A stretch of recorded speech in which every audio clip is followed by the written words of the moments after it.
여러분 안녕하십니까. 저는 독일문제연구소 소장 김동명 예비역대리입니다. 아침 저녁으로 이제 제법 조금 더위가 한풀 간 것 같습니다. 아무쪼록 건강 관리 잘 하시고 또 화려한 가을 맞으실 준비를 하시기 바랍니다. 어제 제가 국회에서 이제 독일 통일 문제 그리고 한반도 이 통일 그리고 또 윤석열 정부의 통일 정책 과제 이와 같은 큰 주제로 이 세미나가 열렸고 이제 저는 영광스럽게도 여기서 지금 이제 독일 통일 그리고 한반도 통일 관련해서 이제 특강을 했기 때문에 이 영상을 여러분과 함께 공유하기 위해서 오늘 이 영상을 준비합니다. 그래서 어제 한반도 통일과 윤석열 정부의 통일정책 과제다. 이런 주제고, 그 다음에 이 국회의원 최형두 사무실, 그리고 KMA 역사 포럼 김칠주 회장이 계시는 역사 포럼. 이것이 이제 공동 주최를 하고, 그 외에 이제 군인공제회, 그 다음에 한국 방위산업진흥회, 그리고 육사총동청의 북극성 연구소, 그리고 이제 국민 희망시대, 국민희망저널 이와 같은 단체에서 이제 후원을 해서 성황리에 개최가 되는데 저는 이 자리에서 이제 동일통일교훈과 그리고 남북통일 이 주제로 특강을 했습니다. 그런데 여러 가지 이제 다른 분들도 다 다른 주제로 발표를 하셨고 해서 여러 가지 시간 제약으로 많이 말씀을 못 드렸기 때문에 오늘은 전부 이제 여기서 쏟아내도록 하겠습니다. 저는 육군사관학교 31기생이고 여러분 보시다시피 이와 같은 양력을 가지고 있었고 그리고 마지막으로 육군 대령으로 예편을 해서 지금 현재는 독일문제연구소 소장이다 이런 말씀을 드리겠습니다. 오늘 말씀드릴 순서는 먼저 지금 현재 왜 아직도 70년 동안 우리가 이렇게 분단 구조 속에 갇혀 있는가 이런 걸 다시 한번 되돌아보면서 우리 통일을 생각할 때 우리 한반도 안보 여건이나 통일 여건 이런 것들을 냉철하게 좀 객관적으로 살펴보자 그런 얘기를 하고 그리고 이제 독일 통일로부터 과연 어떤 메시지를 우리가 받을 수 있을 것인가 많은 사람들은 독일하고 우리하고 상황이 다르기 때문에 직접적인 비교가 안 되고 또 그러면서 이 조금 그런 어떤 교훈이나 이런 데 대해서 좀 회의적인 그런 의견을 피력하는 분들이 계신데 제가 볼 때는 그렇지가 않습니다. 그러니까 엄청나게 지금 많은 교훈과 시사점을 끌어낼 수 있다. 분야별로도 그렇고 그러나 시간 관계상 이런 것들은 좀 다 못하고 어쨌든 어떤 큰 교훈들만 한번 잡아서 여러분께 말씀드리고 그 다음에 이와 관련해서 이제 우리 윤석열 정부가 통일정책 관련해서 어떤 대비를 해야 될 것인가 이런 말씀을 드리겠습니다. 1945년도에 이제 독일은 2차 대전 패망 이후에 패망했기 때문에 여기에서 전승 4개국에서 지금 지도에서 보시는 맨 좌측 네 개의 점령구역으로 전부 분할이 됐다. 이제 맨 오른쪽은 소련, 저 위에가 가운데 위에가 영국, 밑에가 미국 그리고 맨 좌측 파랑이 이제 프랑스인데 이와 같이 네 개의 점령구역으로 이제 분할이 돼 있었는데. 그러나 2년 뒤에 서서히 이제 냉전이 와해되면서 구소련으로부터 이제 공산주의가 계속 서진하면서 이것을 막기 위해서 이제 영국 점령구역과 미국 점령구역이 서로 이제 합치게 되고 그 다음에 2년 뒤에 프랑스가 여기 조인하면서 이것이 이른바 이제 서방 3개국 점령지역이 서독이 되고 그리고 이 빨간색이 이제 동독이 됐다 그 얘기. 그러면서 49년도 이제 동서독이 건국이 됐는데 그때부터 이와 같은 형태로 이제 전부 무려 40년간을 지속을 하다가 그리고 90년 이제 10월 3일 날 드디어 독일은 통일이 됐습니다. 우리 한반도 같은 경우는 여러분 아시다시피 우리가 이 35년간 일제 치하에 있었고 그 다음에 이제 일본으로부터 해방된과 동시에 이제 한반도에 그 당시에 남아있던 일본군의 무장 해제 이 문제를 위해서 이제 미국과 소련이 38선을 일방적으로 이제 그어놓고 북쪽은 소련이 남쪽은 미국이 들어와서 이제 전부 이렇게 주둔을 하고 있다가 그다가 이제 5년 뒤에 5년 뒤에 이제 6.25 남침이 있었고 김일성이 한 6.25 남침이 있었고 그 이래로 지금 현재 우리 남북한은 이와 같은 모습으로 지금까지 냉전을 겪고 있다 이렇게 얘기할 수 있습니다. 자, 먼저 동서도 그 통일 배경을 한번 보면은, 먼저 동서동 문제는 아까 얘기대로 전승 4개국에 의해서 지금 현재 강제로 그 분할됐기 때문에 이 전승 4개국이 오케이를 하지 않으면 절대로 이 분단을 극복할 수 없는 그와 같은 그 상황이었다. 그렇기 때문에 철저히 독일 문제는 국제 문제화 됐다, 이렇게 얘기할 수 있고, 자, 그러나 동서 냉전이 이제 89년대 종식되면서, 자, 여기 나와 있는 이제 두 분이 그 주역들인데, 종식되면서 드디어 독일 통일이 될 수 있는 그런 여건이 조성됐다, 이렇게 얘기할 수 있습니다. 그래서 이와 같은 그 동서냉전의 종식이라고 하는 의미를 정확하게 우리가 규정을 한다면은, 사실은 이건 미국을 중심으로 한 서방 체제의 어떤 이런 일방적인 승리고, 그 다음에 소련을 그 중심으로 한 동구 체제의 일방적인 패배다, 이렇게 얘기할 수 있어요. 그래서 무엇보다도 지금 현재 이 바탕을 근본적으로 흐트러 놓고 깔아놓은 것이 바로 미국이다, 이 얘기를 해야 됩니다. 그러면서 이제 대소련 강경 그 어떤 군비정강 유착이나 이런 것들을 계속 그 추진을 했고, 여기에 결국 이제 소련이 몰락하면서 이제 완전히 미국 주도의 서방 체제가 승리하는 그런 계기가 됐다, 이렇게 얘기할 수가 있습니다. 자, 그리고 또 이제 이 동구권이 그 이제 허물어지는데, 자, 이것을 가속화 시킨 사람이 바로 이제 고르바초프다, 그렇게 얘기를 하면서, 그러니까 이 85년 3월 달에 이제 공산당 서기장으로 부임한 이 고르바초프는 87년도 그 당시부터 이제 동구 공산권에 대해서 철저하게 그 개혁하고 개방하자. 자, 그러면서 글라스노스트, 그 다음에 이 페레스트로이카, 이런 걸 이렇게 계속 얘기를 했고, 그 다음에 민주화돼야 되겠다, 이러면서 서방과의 협력, 이런 것들을 계속 그 강조를 하면서, 자, 지휘부들은 이제 뉴 띵킹, 새로운 사고하자, 노이스 띵킹, 이런 거를 계속 이제 고르바초프는 강조를 했습니다. 그리고 89년도 7월 달에 이제 WTO, 그 당시 바샤펙 정상회담 때, 자, 일방적으로 우리 여태까지 해왔던 브레즈네브 독트린, 그러니까 우리 사회주의 이거를 이제 굳건하게 지키기 위해서 여차해서 문제가 발생하는 그런 장소는 우리가 얼마든지 언제든지 자, 군사력을 풀어놓겠다, 이런 거 이른바 이제 브레즈네브 독트린인데, 68년부터. 자, 그러면서 여태까지 이제 동구권에 좀 뭐 프라하라든지 아니면은 무슨 뭐 이제 한가리라든지 뭐 이런데 계속 그 군사력을 보내놓고 그런 짓을 했는데, 자, 이런 거 더 이상 이제 안 한다, 이런 그 포기 선언을 이제 89년 7월 7일 하면서 이른바 이제 시나트라 독트린, 자, 너희들 멋대로 가라, 너희들만 my way, 그런 이제 주장을 고르바초프가 했습니다. 그러면서 89년 10월 7일 그 당시 이제 40주년 동독 건국 40주년 그 기념식 행사장에서, 자, 이 고르바초프는 Wer zu spät kommt, den bestraft das Leben에서, 자, 늦게 오는 자는 인생이 그를 그 벌한다. 그러니까 지금 현재 개혁개방의 자 열차가 지금 다가오고 있기 때문에 이걸 빨리 올라타라, 그런 얘기입니다. 그렇지 않을 경우 만약 이 기차를 놓칠 경우에 큰 재앙을 닥칠 것이다, 벌을 받을 것이다, 그 얘기를 이제 상징적인 얘기를 이제 고르바초프가 했습니다. 그리고 또 이 고르바초프 이면에는, 자, 뒤에는 강력하게 그 교황 바오로 2세가 이제 고르바초프의 그 개혁개방 정책을 그 지지를 했다. 그래서 동구권을 계속 독려했다, 이렇게 얘기할 수 있습니다. 그러면서 이제 89년부터 본격적으로 동구권 내 이제 그 민주화 운동이 확산이 되고, 이러면서 동구 공산 체제는 이제 무너졌다, 이렇게 얘기합니다. 제일 먼저 이제 그 민주화 공을 쏘아 올린 나라가 바로 이제 폴란 자유노조 이제 레파엔사 솔리다누시, 자, 이 폴란드였고, 그 다음에 이를 거의 동시에 자, 이 체코슬로바키아 차타 77 바츠라브 하벨, 극작가 하벨, 나중에 대통령이 됐는데, 자, 이 하벨을 중심으로 한 차타 77이 이제 체코슬로바키아의 민주화 운동을 이끌었다, 이렇게 얘기했습니다. 이어서 이제 헝가리나 동독이나 루마니아가 뒤를 따랐다, 이렇게 얘기할 수 있습니다.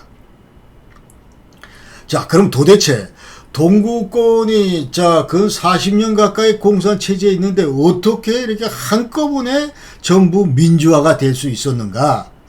그 얘기는, 자, 비록 그 아주 짧은 시간에 1년 내에 전부 민주화로 돌아설 수 있는 그런 배경이 뭔가, 역사적인 배경이 뭔가, 자, 이 얘기를 간략히 이제 설명을 드리면, 지금 현재 이 동구권은 2차 대전 발발 전까지, 그러니까 1939년 이전까지, 훨씬 이전에 이미 서구 민주주의 영향권 속에 전부 있었다. 그 얘기. 그러니까 1차 대전이 끝나면서 이제 오스트리아 헝가리 그 제국이 전부 해체가 됐는데, 자, 그 당시 그 서구 진영에서 이 당시 새롭게 신설되는 그 독립국가들한테 전부 민주주의 그런 영향을 미쳤다, 이 말이에요. 그러니까 그 당시에 그 이제 독립국으로 이제 부상한 나라가 바로 체코슬로바키아고, 그 다음에 폴란드다. 그런 얘기. 그리고 세르비아, 크로아치아, 이제 슬로베니아. 이런 나라들이 전부 오홍 제국 소속으로 있다가 1차 대전 끝나고 나서 전부 민주국가로 돌았다. 그러니까 이거 전부 1918년부터 이미 민주주의 냄새를 계속 맡으면서 성장해왔다. 그런 얘기를 우리가 지금 지적을 할 수가 있어요. 그 다음에 또 러시아 제국이 이제 1917년도에 해체가 됐는데, 그때도 이제 그 핀란드, 그 다음에 발틱 3국, 이 나라들에 대해서 이제 그 민주주의 영향을 계속 미쳤다. 이제. 민주주의 영향권으로 이런 나라들이 이제 뭐 편입됐다. 그렇게 얘기를 할 수가 있는 거예요.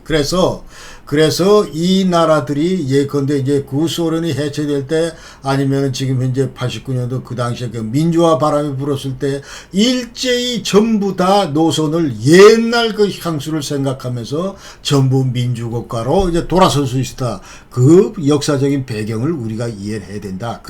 그러나 지금 현재 우크라이나 전쟁 계속 지금 1년 반 동안 지금 싸우고 있는데, 이 우크라이나 같은 경우는 유감스럽게도 그 당시에 이제 이 전부 또 여타 이제 그 소련 공화국, 예컨대 우즈베키스탄, 키르기스탄, 타지키스탄, 뭐 이와 같은 türkmenistan 이런 나라들은 이제 서방의 어떤 이런 민주주의 그런 혜택을 영향을 못 받았다, 지원을 못 받았다, 그렇게 얘기를 하죠. 그래서 지금 현재 우크라이나가 그동안 독립 이후에 91년 독립 이후에 자 계속 정권이 바뀔 때마다 자 공산주의 지지하는 그런 그 지도부, 아니면 민주주의 지도부, 뭐 이렇게 계속 왔다 갔다 하다가 결국은 이제 이제 서방 그 추종하는 그 젤렌스키까지 들어왔는데, 지금 현재 그렇기 때문에 이런 그 고통을 안고 있다, 그런 얘기. 그래서 그 당시에 그러니까 동구권, 지금 현재 말씀드린 그런 여러 나라들은 이미 오래전부터 민주주의 전통을 가지고 있었다, 이런 걸 우리가 알 수가 있어요. 그래서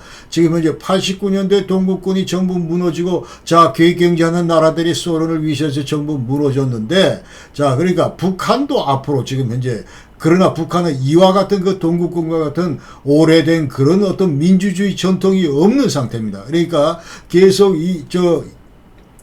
조선시대 이래로 계속 일본 통치하에 있다가, 그리고 나서 그대로 지금 현재 김일성 이 공산 체제로 이어오기 때문에, 사실은 북한 체제는 이 제대로 된 민주주의를 한 번도 경험하지 못한 그런 나라이기 때문에, 설사 앞으로 김정은 정권이 무너진다 하더라도 그러나 이 후속 정권은 여전히 커뮤니스트 엘리트가 될 것이다. 조선 노동당 그 엘리트들이 하면서 하루아침에 급격하게 지금 현재 이 동구권 89년도 무너져서 민주화되듯이 그와 같은 현상은 생기지 못할 것이다. 저는 이렇게 이제 진단을 하는 거예요. 그러니까 또 독일 같은 경우도 1차 대전 이후에 이제 그 당시에 바이마르 레퍼블릭, 이건 완전히 입헌군주의 전부 폐지하고 민주주의 하는 나라이기 때문에, 동독도 마찬가지로 이제 공산권 무너지면서 곧장 이제 이 민주화 바람이 불면서 곧장 민주화 될 수 있었다. 이제 그 얘기를 지금 제가 드리고 싶은 겁니다.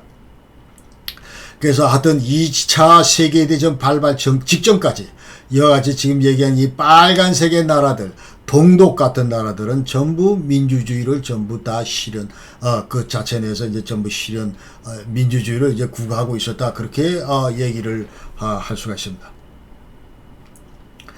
그 다음에 두 번째 동서독 그 통일 배경 얘기를 할 때, 동독 공산 체제가 저절로 와해됐다, 이렇게 얘기를 할 수 있는 거예요. 그러니까 지금 현재 뭐 이 서방 진영에서, 나토 진영에서 이제 서독 연방군이 뭐 저쪽을 상대로 총을 한 발 쐈거나 대포를 쐈거나 그러지도 않았는데 저절로 무너졌다. 그러니까 동독의 그 사회주의 기획경제, 이것이 이제 작동을 안 해가지고 전부 무너졌다.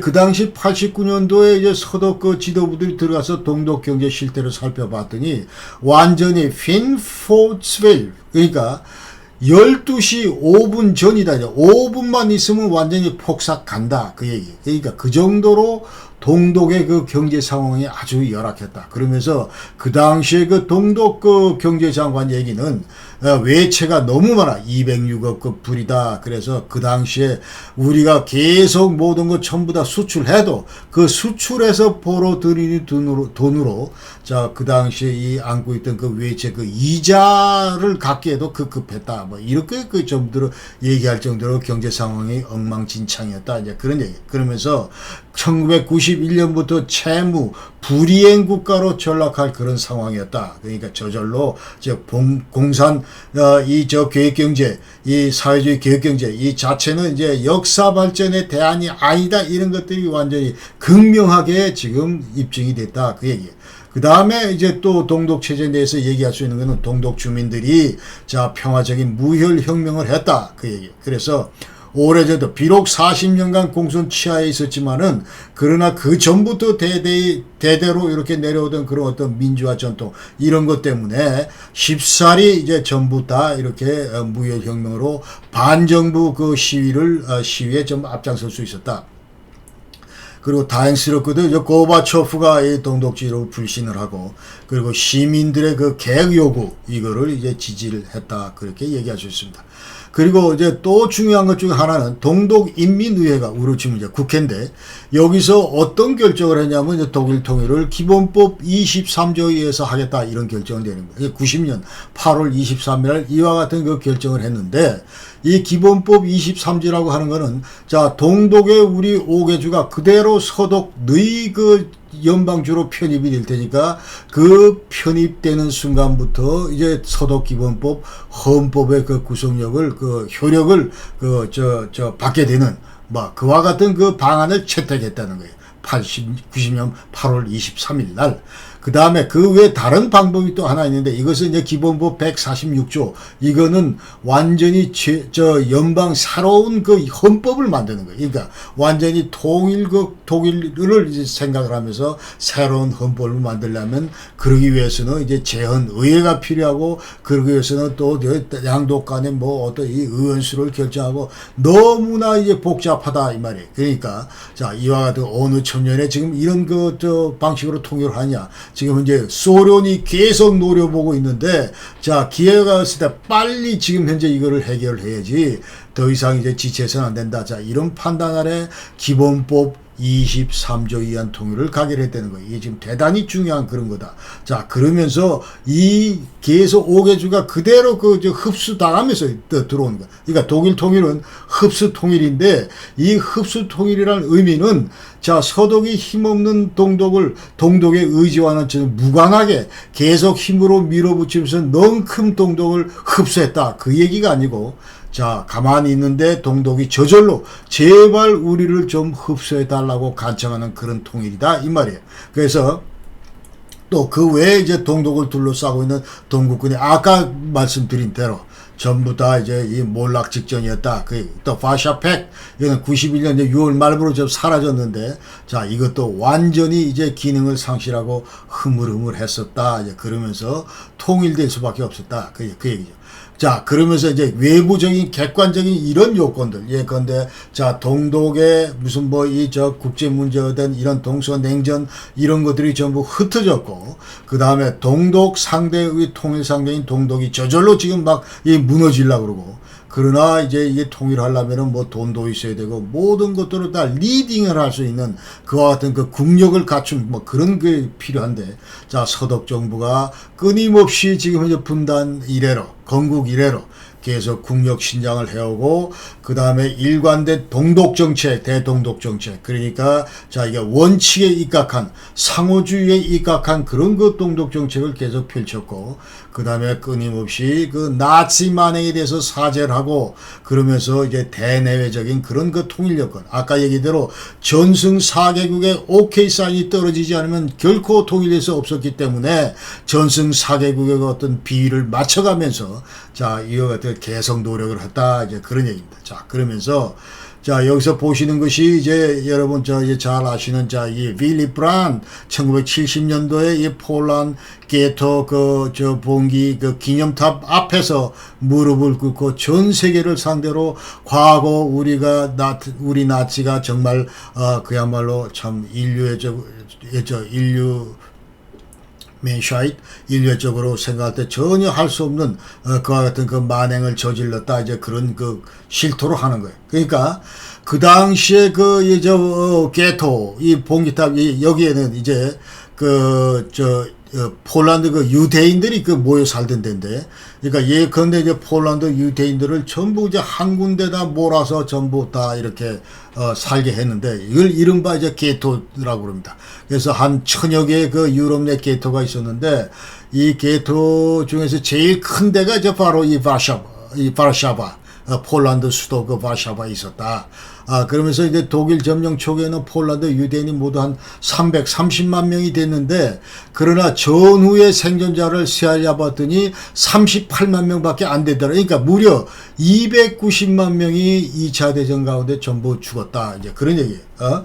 그러면서 주로 이제 어디서 죽었냐면, 게토, 아까 얘기 들어, 집단, 거주지. 여기서도 이제 많이 사망을 했고, 그 외에도 이제 페니슐라가, 콘센트라슬라가 해서, 집단 수용소. 여기 쭉, 헬모, 이런데, 벨색, 트레블린카, 이런데 하면서 여러분 잘 아시는 아우슈비츠. 이런 데서, 이 전부, 이제 폴란드에 있는 도시인데, 아우슈비츠. 이런 데서 이제 전부 290만 명이 유대인들이 전부 사망을 했다. 여기 대해서 이제 철저하게 이 독일 정부가 계속 사죄를 했다. 일관되게 사죄를 했다. 그러니까 지금 현재 이거는 이런 정치뿐만 아니고 모든 학교 기관이나 이런 데서도 다 이와 같은 한결같은 똑같은 방향에서 이와 같은 사죄 노력을 기울였다, 이렇게 우려하래. 그 다음에 이 서독 정부가 또 잘한 것 중에 하나는 아데나워 정부서부터 계속 이제 국력 신장을 했다, 그 얘기. 그러니까 친서방 정책을 펼쳤다. 베스트민드 폴리틱. 그래서 이 베스트민드 폴리틱 이 얘기는 안보는 철저하게 미국을 중심으로 한 나토에 이제 의존을 했고, 그 다음에 이제 국력 신장, 그 다음에 나머지 이제 전적으로 경제력 향상을 위해서 국력 신장을 위해서 이제 주변국들과 전부 다 이제 주변국들과 이제 협력하면서, 그러면서 이제 국력을 키웠고, 이것이 바로 이제 통일을 주도할 수 있는 그런 국력 배양에 큰 역할을 했다, 그렇게 얘기를 할 수 있어요. 그리고 그 다음에 이와 같은 이제 동서독 간의 큰 어떤 이런 격차, 국력 격차, 이런 거를 바탕으로 이제 나온 것이 바로 빌리 브란트의 오스폴리트다, 그런 얘기를 했어요. 동방정책이다, 그 얘기. 그러니까 지금 현재 국력 격차가 이렇게 벌어져서, 그렇기 때문에 저 못 사는 동독, 저 못 사는 이제 동국권, 우리가 지금 현재 가운데서 역할을 하자, 끌어안자, 이제 그런 컨셉이 바로 이제 빌리 브란트 동방정책인데, 이 컨셉 자체는 반들두히 안내령해서 서서히 접근을 통하면서 이제 전부 동독을 변화시키고 공산권을 변화시키자, 이제 그런 얘기고, 폴리티에 크라이너 슈리트 해서 자기는 한 발자국 나아가면서 이와 같은 체제를 변화시키자, 이런 일을 하면서 무려 40년간 이와 같은 체제 변화를 위해서 노력을 했다, 이렇게 얘기할 수 있어요.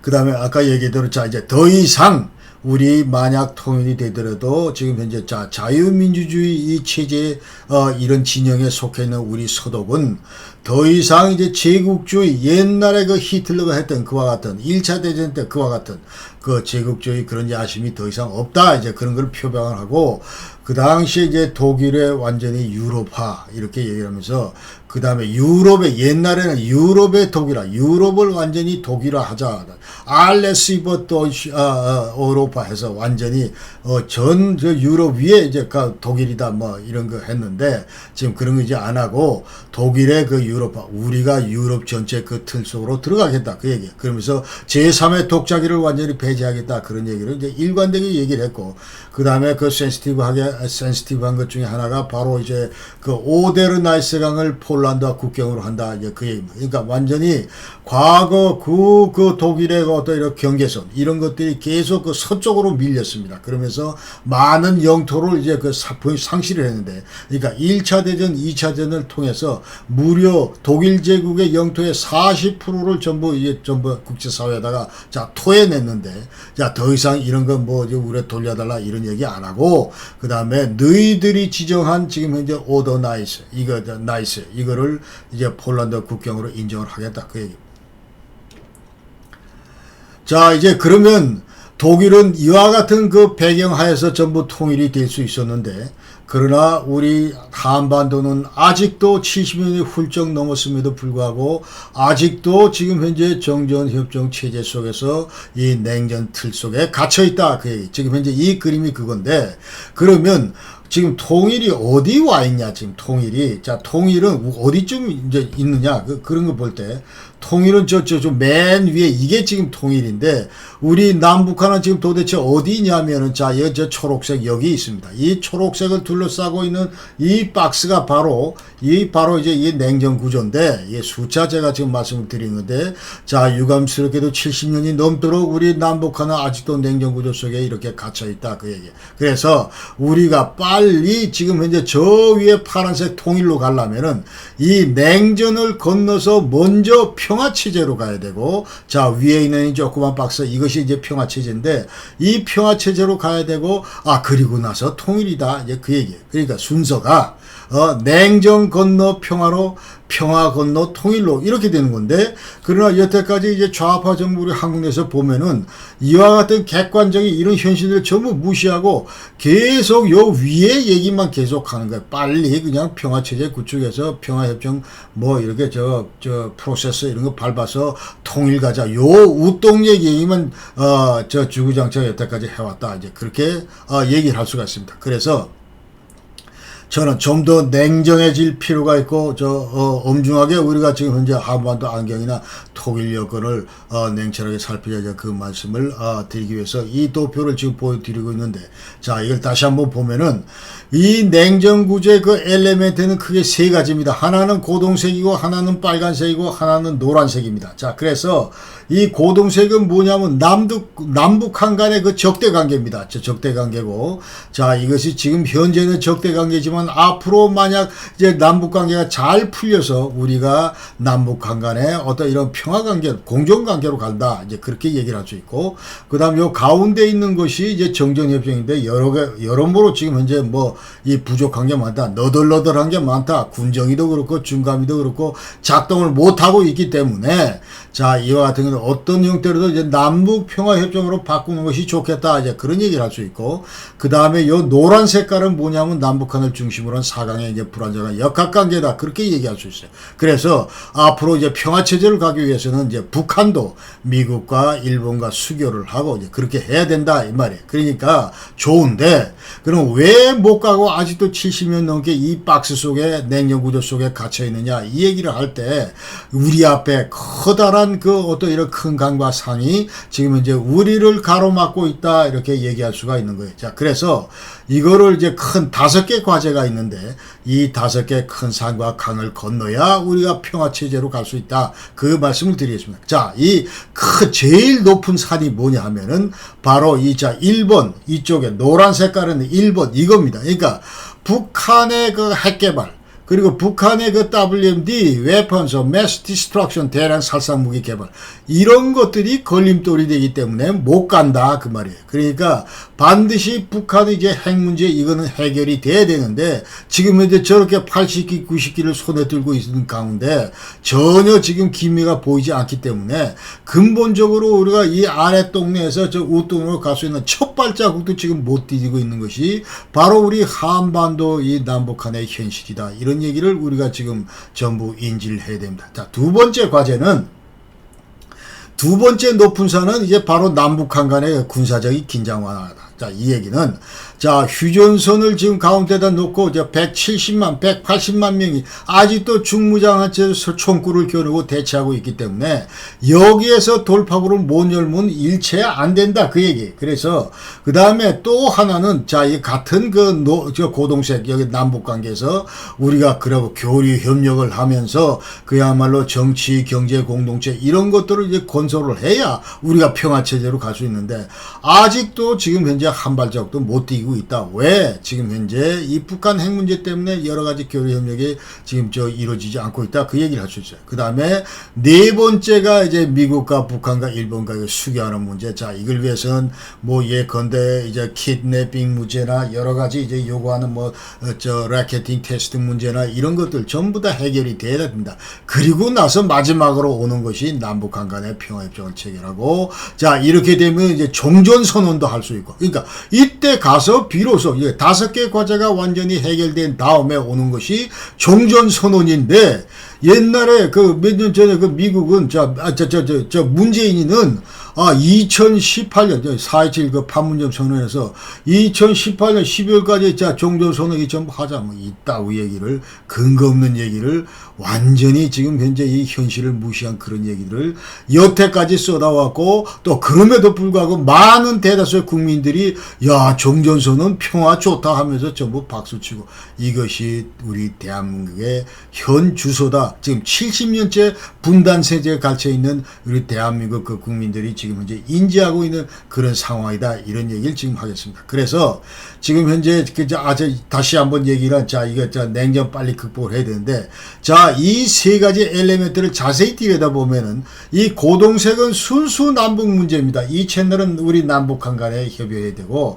그 다음에 이 빨간색하고 이 노란색은 남북 문제 있으면 동시에 국제 문제다. 자, 그래서 이거를 반드시 지금 현재 이 냉전 체제에서 우리가 벗어나기 위해서는 이 속성들을 전부 다 우리가 잘 인지를 하고, 자, 이제 남북한 정치 지도자들이 이 속성을 잘 인지를 하고, 때에 따라서는 이 우리 주변국과 긴밀하게 협력할 필요가 있다. 그 말이에요. 그러니까 지금 현재 이 정전협정에는 자, 중국과 미국이, 자, 상징적으로 미국이 이제 시그너터리로 있고, 서명국가로 있고, 그 외에 이제 핵 문제나 인권 문제나 이런 것들 전부 주변국 이해하고 다 얽혀 있기 때문에, 자, 이런 것들을 이제 국제사회로 우리가 더 이상 약 올리면 안 된다. 이 말이지. 지금 이제 더 이상 분노하게 해서 안 된다. 그렇기 때문에 남북한 정치 지도자들은 자, 이 주변국과 이 주변국의 우려, 이런 것들을 우리가 진지하게 고민하고 여기에 걸맞는 행동을 할 때 우리 남북한이 이 박스에서 벗어나면서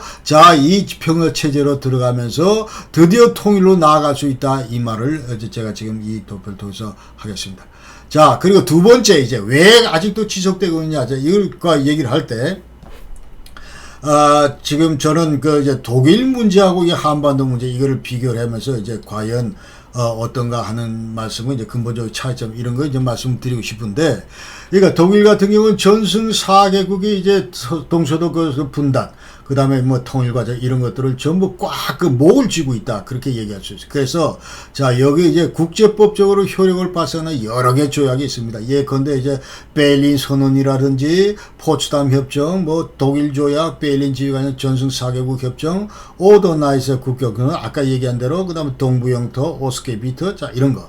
자, 이런 것들이 전부 다 이제 완전히 국제사회가 지금 현재 이 신경을 쓰는 그런 건데, 자, 이 얘기는 아까대로 이제 독일 제국에서 요 색깔, 요 일대 영토를 40% 가까이 되는 요 영토를 전부 다 양차 대전이 깨지면서 전부 다 잃었다, 이제 그런 얘기고, 그러니까 이걸 다시 돌려달라 그러면 안 된다, 이제 그런 얘기입니다. 이게 국제사고 전부 1차전, 2차전 때 전부 다 협정을 통해서 약속을 한 거기 때문에, 그 다음 베를린 선언 같은 경우도 자, 이제 지금 이제 전승 4개국이 야, 너희들한테 그야말로 이제 모든 통치권을 우리가 갖는다. 그런 얘기가 이제 베를린 선언에 들어있고, 이 포츠담 협정 같은 경우도 전 보면은 자, 전후 독일의 어떤 이런 질서, 이런 것들을 전부 다 거기다 이제 규정하고 있기 때문에, 이런 것들 이제 완전히 이런 틀 속에서 이제 동서동은 벗어날 수가 없습니다. 그래서 독일 문제의 독일화, 이거는 분단 초기부터 근본적으로 불가능했다. 그런 얘기를 할 수가 있어요.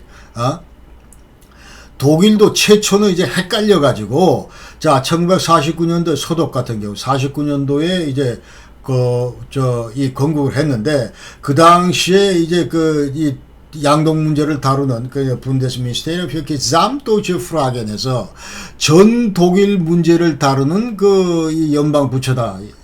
자, 이 연방 부처 이걸 만들었어요. 그러다 보니까 이제 이 전승사격이 대단히 여기 대해서 이제 불쾌하게 생각해요.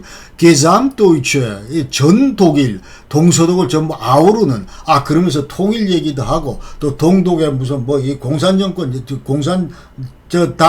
퇴치하는 그런 얘기도 하고, 이제 굵직굵직한 그런 얘기를 하니까 영 언짢아서, 자, 그런 이제 여러 가지 불만들이 이제 토로되고 하니까 결국은 소독은 이제 1969년도에 자, 이 Bundesministerium für Gesamtdeutsche Fragen 이걸 없애버리고 그 다음에 개명을 해서 자, Bundesministerium für Innerdeutsche Beziehungs에서 내독 관계성이다 이렇게 좀 만들어가지고 이제 통일의 통째도 안 끝내고 그야말로 이제 동서독 간의 주민 교류라든지 경제 교류라든지 교류 협력 이 완전히 제도화해서 이해하는 그와 같은 그 역할들만 했다. 통일의 통째하는 그 이유로는 이제 안 꺼냈다. 그런 얘기를 하는 거예요. 그러나 이제 우리 한반도 같은 경우는 통일이나 분단을 규제하는 지금 조금 전에 말씀드린 이 독일에서의 어떤 이런 국제조약 이런 게 하나도 없습니다. 하나도 없어요. 그래서 한반도 문제의 남북한은 근본적으로 가능하고 통일 주체는 우리 남북한이다 이 얘기를 제가 지금 드리고 싶습니다. 그래서 남북 통일은 순수 남북 문제고 이 남북한이 이제 자결권을 갖고 있다 이 얘기를 이제 할 수가 있습니다. 그런데 아까 얘기대로 지금 현재 우리가 아직도 그 냉전 속에 갇혀 있기 때문에 지금 현재 우리가 이게 주변국과 잘 협력해서 우리가 스스로 지금 현재 이 냉전을 계속 고집하고 있는 또 지속될 수밖에 없는 그런 요인들을 계속 우리가 풀어나가지 않고 놔둬서는 안 된다. 이제 그런 얘기예요. 그래서, 우리가 아직도 이제 통일이 도래되지 않고 있는 이유는 자, 주변국이 방해하기 때문에 중국이 반대해서 러시아가 반대해서가 아니고 우리 남북한이 분단 이후 이제 우리 스스로가 만들어놓은 대결 구도 때문이다. 이렇게 얘기를 할 수가 있는 거예요. 그래서 더 이상 4개국 이해가 상충되기 때문에 자, 우리 분단이 지속되고 냉전이 지속된다. 이 얘기는 더 이상 이제 하면 안 된다. 그 다음에 분단 책임을 계속 얘들한테 계속 넘겨서는 안 된다. 더 이상 분단 극복을 못한 책임은 1차적인 책임은 우리 남북한이 훨씬 더 크다 그 얘기를 하겠습니다. 그러니까 최초의 근데 이제 분할 과정에서 3파선으로 나뉘고 자 이럴 때는 자 우리는 죄가 없었지만은 자 일본의 무장 해제를 위해서 소련과 미국이 자 주도를 했다. 그렇기 때문에 결정적으로 이제 미국 미소 제국주의 산물이었다 이렇게 얘기를 할 수 있지만 그러나 6.25 이래로 지금 현재 완전히 지금 현재 휴전 상태로 분단되어 있는 상황에서는 지금 현재 우리 남북한이 얼마든지 자 이 중기를 모으고 서로 협력을 하고 자 튜닝을 하면은 이런 분단 극복을 가능하다 이제 그 얘기를 지금 제가 드리고 싶은 겁니다. 자, 그래서 아까 얘기대로 이제 그러나 우리 남북한이 지금 이제 분단이 극복을 못하고 계속 고집스럽게 이 틀 속에 지금 이 초록색 틀 속에 계속 갇혀 있기 때문에 주변 4개국은 우리 한반도 남북한을 디레보면서 놈들 잘 논다 지금 하고 그야말로 돌아서서 낄낄거리면서 한반도의 분단을 지금 엔조이하고 있다. 이렇게 우리가 얘기할 수 있는 거예요. 그래서 유일하게 지금 조금 전에 말씀드린 대로 이 해결할 수 있는 방법은 자, 이 분단 극복할 수 있는 방법은 자, 아까 얘기대로 자, 여기서 보면은 자, 이거는 남북 문제이면서 고동색. 자, 이 빨간색, 노란색은 이게 국제 문제이기 때문에 이 박스를 벗어나기 위해서는 우리가 자, 주변국과 잘 긴밀하게 협력을 해야 되겠다. 이제 그러면서 또 필요에 따라서는 자, 중국과 러시아에 대해서 자, 북한에 대해서 어떤 이런 그야말로 엉터리 그런 행동을 할 때, 자, 옆에서 좀 막아주는 그런 역할도 했으면 좋겠다. 될지 안 될지 모르지만, 자, 그런 바람도 해보는 거죠. 자, 지금부터 이제 독일 통일 교훈 시사점 말씀드리겠습니다. 첫 번째 교훈 시사점은 분단 당시에 서독은 이제 자유민주주의 체제를 선택했다. 그러면서 내내 이 체제를 수호하게 노력했다. 그 얘기를 할 수 있습니다. 자, 우리도 이걸 본받자 그런 얘기입니다. 그래서 이 서독의 그 자유민주주의 체제 그 선택한 이거는 이제 그 당시에 건국 당시에 이제 최초부터 했는데, 그러니까 이 자유민주주의 체제라는 건 지금 우리가 향유하고 있는 그런 가치들이 전부 다 포함됩니다. 그러니까 다당제한다든지 민주적 선거제도, 법치주의, 인권, 평등 보장 이런 문제들 전부 다. 그러면서 49년도에 그 기본법, 헌법, 자 그런 게세 여기에서 이제 미국과 서방적 연합은 이제 뭐라고 그러냐면 공산주의는 절대로 안 된다. 그러면서 또 그러기 때문에 내부적으로 이제 기본법 이 속에 전부 공산주의를 퇴치할 수 있는, 차단할 수 있는 그런 법적 조치를 전부 다 헌법에다가 다 보장해놨다, 마련해놨다. 그런 얘기. 이게 이른바 이제 슈트라이파라 데모크라티, 전적 데모크라티다. 그러니까 이 헌법 내에서 이 자유민주 질서를 그 해치려고는 예컨대 공산 세력의 집단이나 뭐 이런 그 준동이나 이런 것들을 근본적으로 차단하기 위해서 이제 여러 가지 그 헌법적인 그런 어떤 이런 장치들을 마련하자, 이제 그런 게 바로 이런 건데, 헌법 속에 전부 다 있고, 그래서 이제 국가 정체성도 이제 민주주의 하자, 법치주의 하자, 자 이런 게 다 들어가 있고, 그 다음에 이 아까 얘기대로 이제 슈트라이파라 데모크라티 이거를 이행하기 위해서, 준수하기 위해서 이제 세 개의 큰 핵심적인 그런 그 조항이 있는데, 그러니까 이건 전부 다 뭐냐면 반형법, 이제 반헌법 질서, 그러니까 헌법 질서를 유린하려고 그러는 그런 기도하는 그런 단체들은 일체 설립하면 안 되고, 그 다음에 어떤 우리가 전부나 누구나 다 기본권이 이제 보장되어 있는데, 그러나 어떤 이런 자유민주주의 질서를 해치는 그런 어떤 단체들이 어떤 행동을 할 때, 그때 그 괜히 갖고 있는 어떤 이런 자유권, 이런 것들을 마냥 남용할 경우에 이런 것들은 우리가 또 인정 안 한다. 그 얘기예요. 그러면서 또 자유민주주의 질서를 해치는 그런 정당, 자, 이런 것들은 반헌법적이기 때문에 절대로 우리가 허용을 안 한다. 그 얘기입니다. 그래서 연방헌법재판소는 이제 정당 위헌 판결을 내린 바가 있는데, 1952년도 그 당시 SRP, 자, 소셜리스트 라이츠 파타이 해서 네오나치 정당인데, 자, 이게 금지시켰습니다. 대내외적으로 서독은 이제 반나치, 그러니까 나치 패망 이후에 우리는 철저히 국제사회를 상대로 반나치 지향이다, 이런 거를 지금 과시하고 있는데, 이와 같이 그 SRP 같은 정당 이제 놔두면 안 되는 거죠. 그 다음에 56년도에 이제 공산당이 창설이 됐는데, 야, 이거는 우리 그 자본주의 이 시장경제 이 컨셉하고 안 맞기 때문에, 자, 이것도 해체. 이런 그 결정을 내렸다는 겁니다. 자, 세 번째 시사점은 미국과 동맹체제를 처음부터 끝까지 아주 그 돈독하게 잘 맺고 있었다, 굳건하게 맺고 있었다, 이 얘기. 그러면서 아까 얘기대로 건국 단계에서도 그렇고, 또 냉전 당시에도 그렇고, 그 다음에 통일 임박해서 통일 과정에서도 그렇고, 전부 다 미국이 결정적인 역할을 했다, 그 얘기입니다. 그래서 오늘의 통일 독일이 있기까지에는, 자, 태생서부터 지금 현재까지 미국의 도움이 결정적이었다, 이렇게 얘기를 하는 거예요. 그러니까 건국 과정에서는 그 완전히 잿더미 된 서독에 대해서, 자, 마샬 플랜 해서 완전히 이제 유럽 그 부흥 계획 여기에 따라서 이제 서독이 지원이 있었고, 그 다음에 아까 얘기대로 이제 자유민주주의 체제에서 서독 건국, 이거를 이제 미국 중심으로 전부 다 이제 주도를 했고, 그 다음에 분단 당시에는 냉전, 동서냉전 그 분당 당시에는 이제 나토가 완전히 서독의 안보를 책임졌다, 이제 그런 얘기고, 그 다음에 1950년 이래로 이제 미국의 그 핵무기가 서독에 배비되어 있었고, 1965년도 같은 한 1,500여 개의 그 핵무기가 서독 땅에 배비되어 있었다. 지금 현재 또 주동 미군이 그 당시에 많을 때는 25만 명 가까이 있었다. 그리고 지금 현재는 이제 3만 5천 명이 있고, 아직도 미국의 전술핵 20기가 비헬그 공군기지에 지금 현재 나토 누클레어 쉐링, 나토 핵공유 그 차원에서 지금 나토 5개국이 있다 그랬죠. 자, 거기에 지금 하나로 배비되어 있다, 그 얘기를 하고 있습니다.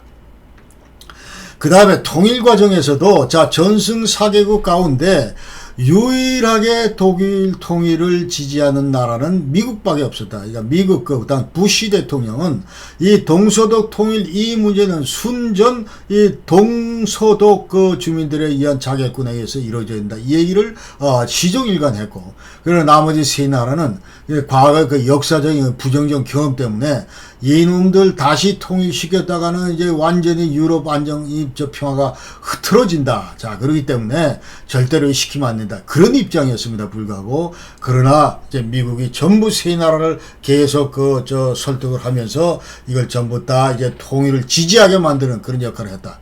그러니까 특히 이 어려움을 겪었던 게 이제 소련이 됐어요. 고바초프인데 그 당시 이제 고바초프 얘기는 통일 독일은 자, 절대로 이 나토에 있어서는 군사 체제 기속권 문제 관련해서 야, 너들이 중립으로 하든지 아니면 바샤 팩트도 있고 나토도 있는데 중립하든지 아니면 전부 해산하든지 이런 식의 계속 하면서 이런 문제가 관철이 안 되면 우리가 통일 승인 못 한다 이런 얘기를 했는데 그러나 1990년도 이제 5월 31일 날 그 당시에 이제 고바초프가 미국을 갔는데 그러면서 계속 그 전에도 소독이 이제 막강한 경제를 바탕으로 계속 구워 삶으면서 이제 고바초프의 어떤 이런 최초의 입장 이런 걸 많이 누그러뜨린 건 사실입니다. 누그러뜨린 건 사실이고 그러나 5월 31일 날 90년 5월 31일 날 이제 그 당시 갔을 때 워싱턴 갔을 때 그 당시에 이제 대통령이 부시 대통령이 무슨 얘기를 하냐면은 야, 이 군사체제 기소권 예컨대 독일이 나토로 갈까 바샤 팩트로 갈까 이건 전적으로 독일 손에 맡겨야 된다 그 얘기를 했습니다. 그래서 이건 어디 나오는 얘기냐면 어느 근거로 지금 이 얘기를 하냐면은 자, 이것은 1975년도 헬싱키 파이널 액트, 헬싱키 최종 의정서, 그다음에 CSE, Conference for Security Cooperation in Europe, 유럽 안보 이사 협력회 여기서 자, 헬싱키 파이널 액트 75년도 8월 달에 여기에 따르면은 모든 전부 개별 국가가 군사 체제 기소권을 이제 결정한다. 그게 돼 있어요. 그러니까 어느 나라가 이쪽으로 갈지 저쪽으로 전적으로 그 나라 책임이다. 이제 그렇게 전부 규정이 돼 있기 때문에 이 조항 이제 완전히 이 고바초프는 할 말을 잃고 오케이 써 해서 이제 전부 다 이 나토 잔류를 이제 전부 허용을 하면서 이제 일사천리로 모든 걸림돌들이 전부 걸림돌들이 전부 이제 사라지게 된다 이렇게 얘기할 수 있습니다.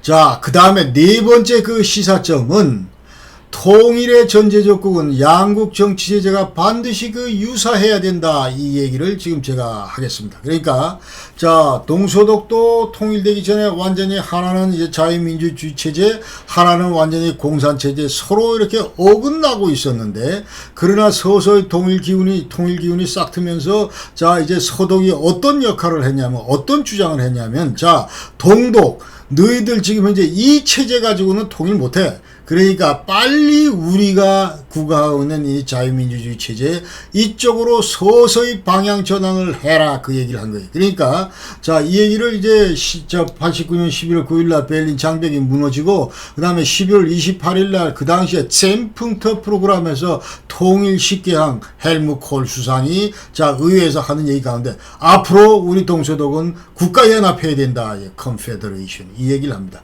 그러니까 여기서 국가연합이라는 컨셉은 뭐냐면 동독 공산 체제가 연방 국가인 서독권 민주 체제로 전환될 수 있도록 변환될 수 있도록 통합될 수 있도록 전부 준비를 해가면서 하나씩 발전해 나가는 그런 얘기. 그러니까 전제 조건이 뭐냐면 동독 주민들이 이 합법적으로 민주적인 선거에 의해서 너들 의회도 구성하고 정부도 구성하고 이런 것들이 필요하다 하는 거를 11월 28일 날 국가연합 제안하면서 자, 이런 컨셉을 헬무 콜이 이제 동독 정부한테 이제 던진 겁니다. 자, 그러면서 그러니까 예컨대 이 선거라는 게 동독의 선거라는 건 그야말로 이 엉터리다.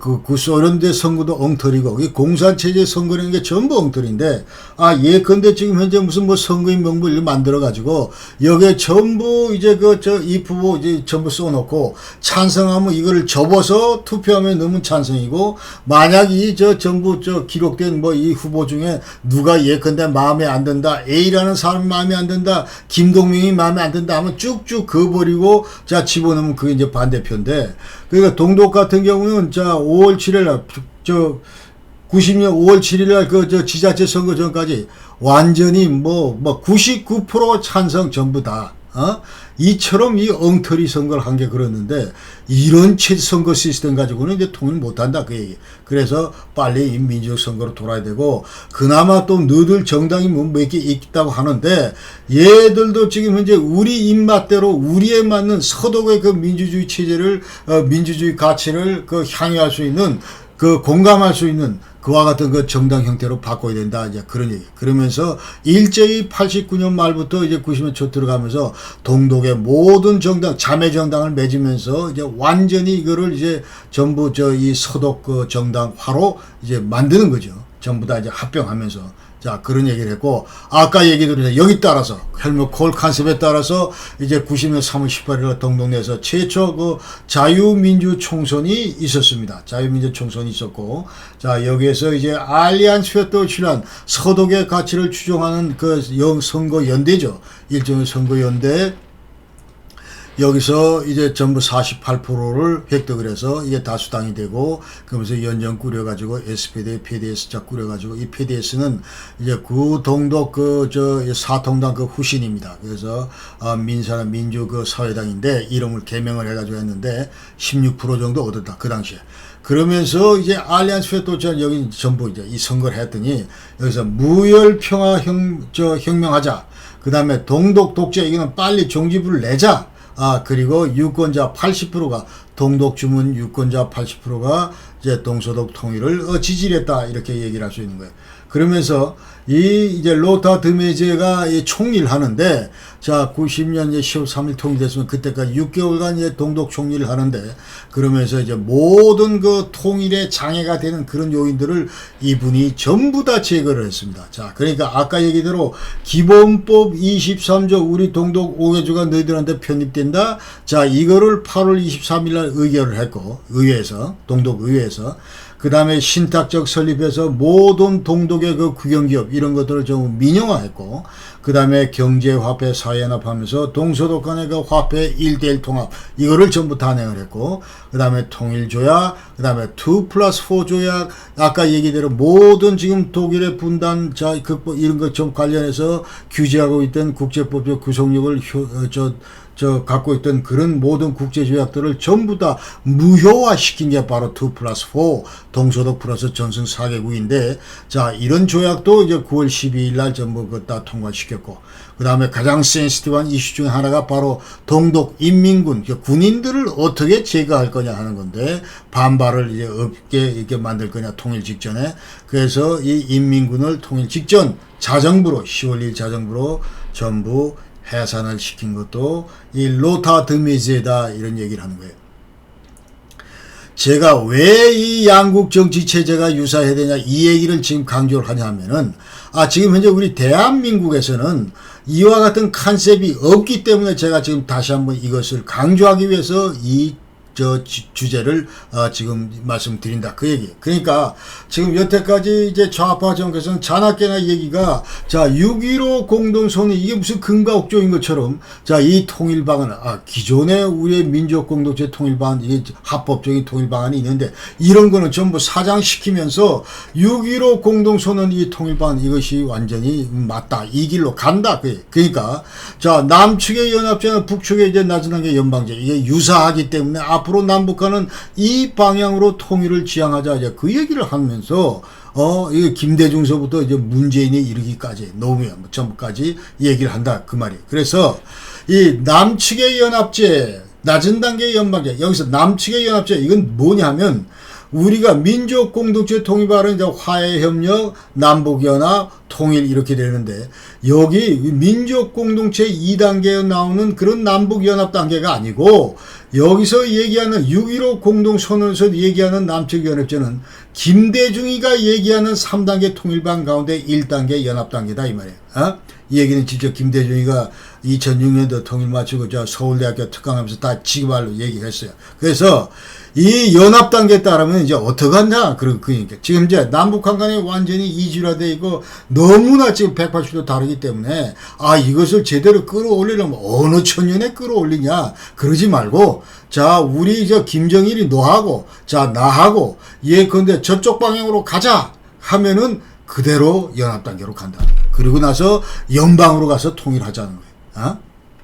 그러니까 지금 현재 이렇게 공산 체제가 그대로 남아 있고 완전히 정치 체제가 180도 달에 이런 가운데서 지금 현재 지금 두 정상의 말만으로 전부 다 이런 체제가 따라온다. 이건 천만의 말씀이다. 이거는 그야말로 해방 공간에서 그 많은 우리의 정치 지도자들이 자 완전히 그냥 이 말 쏟아내고 저 말 쏟아내고 그때 상황하고 하나도 다를 게 없다. 그 말이에요. 그래서 이 지금 현재 북한의 그 공산 체제가 그대로 있는 상태에서 남북연합, 그러니까 동독 체제가 그대로 있는 상태에서 동서독 통일이 어렵듯이 조금 전에 말씀드린 대로 지금 현재 북한의 공산 체제가 그대로 남아있는 상태는 절대로 안 된다. 어떤 형태로든 자 이제 우리의 그 자유민주주의 체제와 유사한 그런 그 정치 체제로 탈바꿈을 해야 그때 가서야 우리가 지금 현재 한반도 남북 통일도 고려할 수 있다. 이런 얘기. 자, 그 말씀을 제가 드리고 싶어서 지금 이 티저를 얘기를 하는 거고. 그래서 지금 현재 6.15 공동선언이나 김대중 3단계 통일 방안, 고려 연방제 이런 것들은 전부 다 지금 현재 이 한반도 통일 방안으로는 부적절하다. 더 이상 지금 현재 연방제 9.15 공동선언 이 얘기 나오면 전부 다 지금 현재 이건 절대로 아니다 하는 목소리를 우리 전 국민이 내야 된다. 그 얘기. 그 다음에 이게 남북연합 단계에서 이제 통일 가시아 단계. 자, 이 얘기는 우선 화해협력 단계 1단계도 지금 못 들어가고 있다. 이제 94년도 그 당시에 김영삼 대통령 때 이 민족공동체 통일방안 중요하다 해가지고 전부 다 했는데 화해협력 가자 했는데 아직도 지금 현재 20년이 훌쩍 넘었는데 30년이 다 돼가는데 아직도 1단계 화해협력 여기도 지금 발을 못 디디고 있다. 그런 얘기. 그래서 이게 잘 되고 근데 북한 핵문제가 잘 풀려서 근데 전부 북한이 비핵화하고 자 그러면서 남북한 간의 교류 협력이 되고 그러면서 이제 드디어 연합 단계에 들어갔을 경우에 그때 가서야 한국의 자유민주주의 헌법까지 추종하는 그런 정당도 만들고 아까 89년 연말에 90년 초에 소독 정당들이 전부 동독 들어갔던 것처럼 그 다음에 정치 세력을 북한에 구축하는 그런 노력이 따를 것이다. 이제 그렇게 얘기를 하고 다섯 번째 그 교훈은 한반도 통일도 앞으로 그 독일식 무혈 평화 통일이 돼야 되겠다. 자, 그 얘기를 하는 거예요. 그래서 한반도도 이제 독일처럼 무혈 평화 통일이 되려면은 먼저 북한 공산 체제가 동독처럼 전부 무너져서 저절로 무너져서 민주정상국가로 변모해야 되겠다. 그 얘기를 하는 거예요. 그러니까 또 북한 주민들이 자나깨나 전부 한국 사회를 동경하면서 완전히 평양 시내에 이제 무혈 평화 혁명을 성사시키고 그 다음에 이 정부를 쓰러뜨리는 반정부 그런 운동을 주도할 수 있는 그런 그 역량을 갖춰야 되겠다. 이제 그런 얘기. 그러면서 또 북한 지도부조차도 완전히 북한 주민들의 그 어떤 이런 민주화 운동에 굴복하고 그러면서 스스로 한국에 이제 복속하고 자 이와 같은 시나리오가 돼야 비로소 이제 한반도도 무혈 평화 통일이 이루어진다 이렇게 저는 생각하는데 그러나 지금 현재 이와 같은 가능성은 저는 0%다 이렇게 좀 생각합니다. 그래서 앞으로 한반도 통일을 생각하면서 이제 독일 모델 무혈 평화 통일 이거는 이제 완전히 좋은 태제고 반드시 우리가 이룩해야 될 그런 그 태제이기 때문에 이걸 계속 강조를 하면서 그러면 자 이런 것을 위해서 이러한 목표를 위해서 우리가 뭘 해야 되냐 그래서 이 통일정책의 시각에서 이 대북정책 목표를 자 2024년 북한이 이런 모습인데 자 동독 1989년하고 비교해봤더니 완전히 180도 천양지차 다르다. 그러니까 정치 지도부도 다르고 그 다음에 이 주민들도 다르고 의식도 다르고 그 다음에 이 정치 문화도 다르고 군부도 다르고 완전히 전부 다 다르다 이렇게. 그럼 어떻게 89년 동독 그 당시에 지도부들은 나름대로 사회주의를 했지만 다 이성이 있었고 그 다음에 민주적인 그런 그 분위기도 있었고 아까 얘기대로 2차 대전 전에 전부 다 민주화 했다 그랬잖아요. 민주주의 했다 그랬잖아요.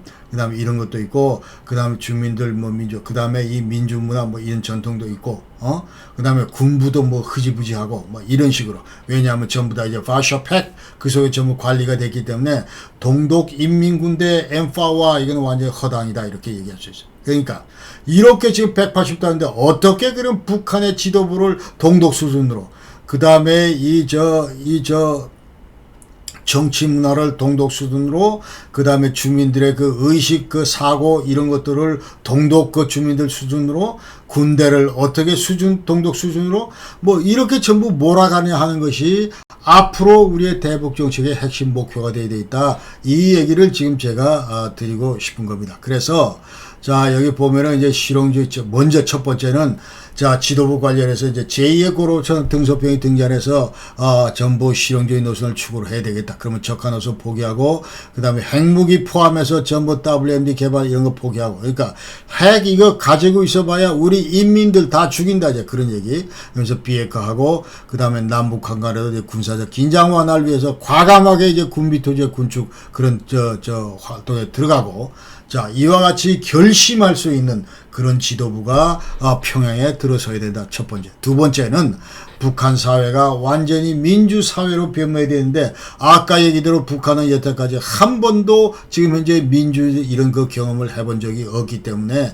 옛날에 무슨 폴란드나 옛날에 무슨 발틱 삼국이나 체코슬로바키아나 이런 나라와 같이 그런 과거 전통 민주주의 전통이 없기 때문에 어렵다 이 말이에요. 그래서 우리가 이제 화해 협력 단계에 진입을 하고, 근데 이제 레짐 체인지가 된 다음에 우리가 북한을 본격적으로 도우면서 자, 이와 같은 화해 협력을 계속 강화하고, 그러면서 자유민주주의 체제 이런 거 사상, 그 다음에 이런 자본주의 이런 사조 이런 걸 침투시키면서 완전히 북한 내에서도 그야말로 이제 제2의 그 솔리단세 바렌사가 나와야 되고, 제2의 하벨과 같은, 그와 같은 바첼 하벨과 같은 그런 정치 지도자들이 나올 수 있도록 우리가 해야 되겠다 하면서 이제 개혁 개방과 이런 주도 세력을 이제 우리가 키워야 되겠다, 그런 얘기. 세 번째는 북한 주민이 이제 한국 사회가 동요해야 된다. 그러니까 이건 뭐 지금도 많이 좀 흐트러졌다고는 하지만 한류의 이제 영향으로, 그래서 앞으로 이런 것들이 더욱더 강화되어야 되겠다. 그 얘기를 하겠습니다. 그래서 남북 주민 간의 그 이절화를 지금 현재 이질성 이런 것들을 전부 다 이제 해소시킬 수 있는 유일한 그 방법이 이제 교류협력인데, 지금 당장은 안 되고, 왜냐하면 자, 핵 문제 때문에 유엔으로부터 그 생션, 그 다음에 우리 그 군사 지난번 천안함 그 폭침 때문에 오이사 조치를 내려고, 그러면서 남북 간의 교류협력이 하나도 안 되고 있고, 그렇기 때문에 지금 당장은 교류협력이 어렵지만은, 그러나 북한이 이런 전제 조건들이 전부 다 갖춰졌을 때 이제 교류협력을 강화하면서 우리의 실상도 전파하고, 그러면서 주민들 간의 교류협력도 강화하고, 이런 것들로 발전을 해야 되겠다. 이제 그런 말씀을 드리겠습니다. 그 다음에 네 번째는 북한의 산업화인데, 이것도 지금 현재는 북한의 인프라가 뭐 대단히 열악하고 전부 다 우리 지금 알고 있는데, 그러나 지금 현재는 이런 걸 도와줄 길이 없습니다. 도와줄 길이 없고, 그래서 이 아까 얘기했던 핵 문제가 아까 좀 클리어되고, 그 다음에 군사적 긴장 완화 문제가 클리어되고, 그러면 드디어 이제 교류 협력 3단계 들어가게 되고, 자, 이때 가서 우리가 북한의 계획 개발 유도하면서 이제 적극적으로 북한의 그 산업화를 우리가 도울 필요가 있겠다. 그러면서 우리의 그야말로 그 컴플리멘터리, 완전히 상호 보완적인 그런 그 역할을 하면 되겠다. 우리의 자본과 기술, 그리고 북한의 노동력, 토지 이런 것들을 잘 결합시켜서 통일 한국을 향한 한 단계 한 단계를 나가는 그런 그 준비를 해야 되고, 또 필요하다면은 그 민생 인프라 분야, 교통, 통신, 도로 이런 데 대한 그 투자도 따라야 된다. 그 얘기를 이제 하겠습니다. 그래서 동서독 같은 경우도 이제 분단 당시에 이제 동독 그 인프라를 위해서 서독 정부가 많이 그 도와줬는데, 꼭 자의적은 아니지만, 그러나 여러 가지 조건에 따라서 도와줬지만, 그러나 이제 통일되고 나서 지금 봤더니, 자, 이게 통일 대비해서 완전히 이건 좋은 그 선행 투자다, 이런 그 판단을 내렸다는 걸 우리가 알아야 되고, 그 다음에 이제 북한의 그 군부도 온건 노선으로 그 돌아설 수 있도록 우리가 그 힘을 모아야 되겠다, 이제 그 얘기입니다. 자, 이제 마지막 주제인 그 한국 그 윤석열 정부 통일 준비 과제 도대체 뭔가 하는 거예요. 첫 번째는 자, 이 굳건한 그 한미 동맹 유지 이것이 대단히 지금 필요하다. 그러니까 지금 현재 70년째 우리가 처박혀 있는 이런 그 냉전구조 해체를 위해서도 한미 동맹이 필요하고 그 다음에 앞으로 평화 통일을 그 구축하는 그런 과정에서도 한미 동맹이 필요하다. 그러니까 멀리 봐서도 계속 한미 동맹을 굳건하게 유지하는 것은 대한민국에서 대단히 중요한 그런 그 투자다 이렇게 얘기할 수가 있는 거예요. 그래서 우리가 미래를 볼 때 그래서 한미 연합사 이건 지금 현재 한미 그 어떤 전쟁 저 한반도 전쟁 억제 역할도 하지만 그러나 지금 이제 북한이 이제 80기, 90기 핵무기를 들고 있고 자 이것으로 우리 대한민국을 지금 위협하고 있는 이런 상황에서 북한 핵무장 위협에 대한 대처할 수 있는 그런 유일한 그 아주 그 키 역할을 할 수 있는 그런 수단이 바로 한미연합사이기 때문에 자 이것을 무슨 뭐 해체한다든지 아니면은 뭐 작동권을 뭐 전시 작동권을 뭐 조속 전환한다든지 이따위 얘기는 절대로 하면 안 되겠다 이제 그런 말씀을 드리겠습니다. 그래서 자 지금 보시는 바와 같이 이렇게 전부 중요한 역할을 하는 거다. 그러면서 이제 특히 지금 워싱턴 디클러레이션에서 다시 한번 자 이와 같은 큰 맥락에서 한미 연합사를 중심으로 한 한미 간의 어떤 이 알리안스 동맹 체제를 굳건히 한 뭐 그런 거에 대해서 우리가 높게 평가를 해야 되고 그 다음에 왜 한미 동맹이 중요하자 이 얘기를 할 때 지금 현재 이제 북한 핵 문제를 우리가 얘기를 해야 되는데 자 이게 실제 다른 영상에서 제가 말씀을 드렸지만은 지금 현재 우리 북한 아까 80개 90개로 우리 한국을 우리 남한을 지금 위협하고 있는데 그러나 이 문제가 심각한데도 불구하고 지금 현재 역대 정부는 자 이 문제의 심각성을 크게 인지를 못했다. 이제 저는 개인적으로 그렇게 판단을 합니다. 그래서 지금 현재 우리가 북한 핵 문제를 얘기를 할 때 자 요 가운데 요 빨간색 요 핵실험이 대단히 중요하다. 그래서 2006년 10월 9일날 북한이 1차 핵실험을 했는데 이 핵 문제의 성격은 1차 핵실험하기 전 그 다음에 핵실험한 후 완전히 180도 달라진다 성격이. 그래서 핵실험하기 전에는 뭐가 국제사회의 목표였냐면 뭐가 대한민국 정부의 목표였냐 하면은 어떻게 하면 북한이 그 핵개발을 못하게 할 거냐 how to stop. 자 이것이 우리의 그 핵개발 조직의 목표였다. 그래서 국제사회가 자 이것을 위해서 예컨대 자 우리 남북한 간에는 한반도 비핵화 공동선언 92년도 그 다음에 이 94년도 제네바 어코드 미북 핵합의 그리고 2003년부터 2008년까지 자 6자 회담을 했는데 여기서 맺은 9.19 핵합의나 아니면 2.13 핵합의 이런 것들은 전부 다 국제사회가 우리 대한민국이 야 너도 핵개발 하지 마라. 또 북한은 여기 따라서 얻어먹을 거 다 얻어먹으면서 절대로 우리 핵개발 안 한다. 이렇게 아주 완전 천연덕스럽게 전부 약속을 했는데 그러나 2006년 10월 9일 날 요 1차 핵실험을 했다 그 말이죠. 그러니까 1차 핵실험을 했다 그 말은 지금 현재 자 풍계리에다가 핵 폭발 장치를 집어넣고 그것을 터뜨리는데 성공을 했다 그 얘기입니다. 그래서 지금 이제 6차례에 걸쳐서 핵실험을 했기 때문에 최소 6발의 핵무기를 만들어 봤다. 이제 Nuclear Explosive Device. 자 여기에다가 이제 bomb shelling을 하면 이 핵무기가 되는데 자, 1940년 7월 16일 미국이 최초의 그 핵실험을 했을 때 Nuclear Explosive Device 여기에다가 자, 이 bomb shelling 자 껍질을 입혀서 그 다음에 3주 뒤에 1940년 8월 9일 날 그 당시에 나가사키에 터뜨린 것이 팻맨이다. 그러니까 핵실험할 때 썼던 그 핵폭발 장치에다가 자 껍질을 입히는데 3주 걸렸고 이거를 실제로 나가사키에 터뜨렸다 그 얘기. 그러니까 지금 이제 북한은 자 이 explosive device 6발의 explosive device에다가 핵 bomb shelling 핵 껍데기만 입히면 핵 껍데기라고 하는 건 여기서 이제 완전히 firing mechanism 이런 걸 입히는 거예요. 그러니까 완전히 거기다 신관도 입히고 그 다음에 레이더도 장착하고 그래서 대략 뭐 어느 지점에서 터질까 뭐 이런 것들을 전부 하는 게 이제 bomb shelling 하는 작업인데 firing mechanism을 입히는 작업인데 이런 것들은 지금 현재 북한 이 ICBM 만드는 북한에대는 완전히 식은 죽먹기다 그 말이에요. 그래서 자 이게 89기 가지고 있다. 이거를 어떻게 우리가 해결해야 되냐. 자 그래서 이거를 전부 버리게 어떻게 버리게 하지? 자 이것이 바로 북한 비핵화다 그 얘기예요. 어떻게 버리겠지? 자, 동해바다. 그러나 김정은 절대로 이거 안 버립니다. 지금 현재 이거 없으면 완전 북한 체제가 무너지기 때문에 그런 그 위험을 안고 있기 때문에 절대로 안 버진다. 절대로 너들 우리 치면 안 된다. 이 용도로 지금 현재 계속 가지고 있으면서 계속 이제 그 핵무기 그 고도화를 하고 있는 거예요. 그 다음에 두 번째 과제는 뭐냐 하면은 자, 이 82구석이 순수 겁만 주고 계속 들고 있으면 좋은데 그게 아니고 자, 여차에서 완전히 엉터리 그 결심을 해가지고 서울 상공으로 날리지 못하도록 해야 된다. 그러기 위해서는 우리 대한민국에도 자, 북한 똑같은 그런 그 핵무기를 갖다 놔야 된다. 그 말이에요. 그러니까 자, 여기에 따르면은 자, 뉴스 포 뉴스 해가지고 북한에도 핵이 있으면 남한에도 핵을 가지고 있어야 되겠다. 이제 그 얘기예요.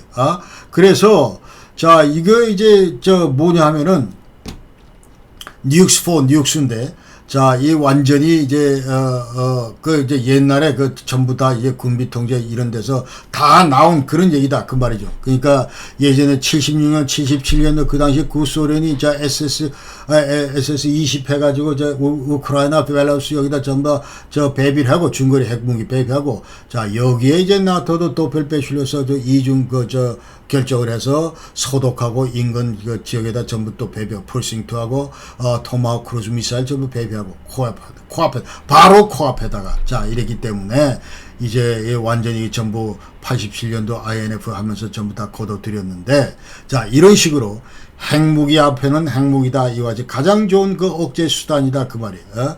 그래서 지금 현재 그러려면은 자, 이 갖다 놔야 되는데 어떻게 갖다 놓습니까? 자, 우리가 자체적으로 만들든지 아니면 지금 현재 우리가 이제 미국의 전술을 갖다 놓든지 이 두 가지 큰 방법이 있는데 요번에 이제 그 워싱턴 데클러에서 우리 윤석열 대통령께서 야, 우리는 NPT 2조 자, 이거 비핵 보유국 신분으로 이제 철저히 있겠다. 그 얘기는 앞으로 제1조 그러니까 핵 보유국으로부터 일체 핵무기를 우리가 받거나 아니면 핵무기 제조할 수 있는 기술을 받거나 이런 거 일체 안 한다. 그 얘기. 그러니까 우리 스스로가 자위적으로 핵무장을 하지 않겠다. 그런 얘기를 미국을 상대로 국제사회를 상대로 우리 윤석열 대통령이 하셨기 때문에 자, 현재 우리의 자위적 핵무장 이 얘기는 이제 더 이상 하면 안 됩니다. 그리고 제가 볼 때는 대단히 현명한 결정이다. 이렇게 국제사 아주 그야말로 나이스한 그 국가로서 그런 처신을 하셨다. 저는 그렇게 생각을 하고 자, 그러면 유일하게 이제 남은 방법은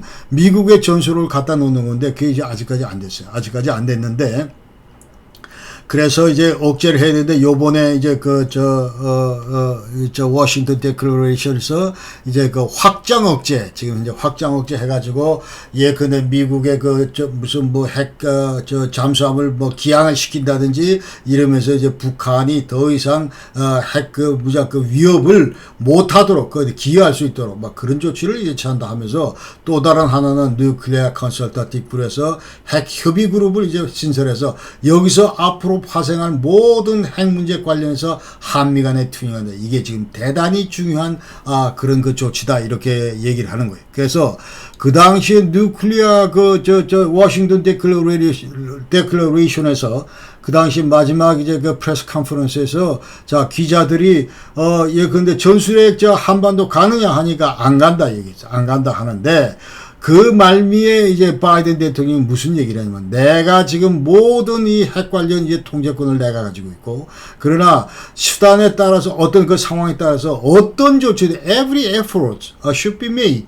어떤 조치도 좀 할 수 있다. 그 얘기를 하면서 야, 여차하면 언제든지 전술핵이 군산으로 갈 수 있다. 이제 그 얘기를 오산으로 갈 수 있다. 그 얘기를 이제 완전히 그런 어떤 여지를 냉기는 그런 발언을 했다. 그 얘기. 그 다음에 두 번째 우리 북한 핵무장 위협에 대한 대응 그 두 번째 과제가 바로 이 방어다. 이 방어.